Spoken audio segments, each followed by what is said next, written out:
I swear we're living in a simulation and irony is set to overdrive. Now we have Elon Musk sharing quotes from Thomas Sowell and videos of Milton Friedman discussing slashing government agencies, the majesty of markets, and indicting the bureaucrats. It's interesting considering Musk and Tesla consistently lobby the state in an attempt to impose stricter emissions regulations in order to save the environment and sell a few extra electric vehicles. The absurdity here lies in the selective quotation and the fact that both Sowell and Friedman are very clear in their stance against tariffs, Sowell essentially attributing the great aspect of the Great Depression on the Smoot-Hawley Tariff Act of 1930, and Friedman saying that the United States should reduce their tariffs to zero over 5 years regardless of what other countries do. I happen to believe that the Smoot-Hawley tariffs of 1930 had a lot more to do with the Great Depression than the stock market.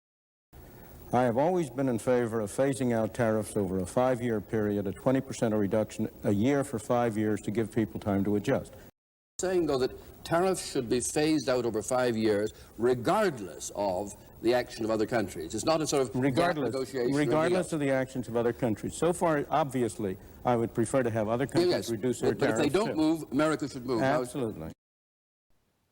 Sharing Milton Friedman's rendition of Leonard Read's I, Pencil is also interesting, considering the implications and sentiment of the essay in regards to free trade, which must be lost on Musk and the magacrats. While talk of deregulation and putting these economists' names back in the mainstream are generally good, perhaps libertarians should be a little leery of this type of selective quotation, especially considering the recent misdirection of the National Party towards the Trump fold. This sort of propagandizing can potentially lead to confusion regarding libertarian philosophy, Chicago, or even Austrian economics if a person goes that far. I'd hope one would not get caught up in the fervor and lose sight of the prize. It's important we keep a sharp eye on what these newly appointed bureaucrats actually implement.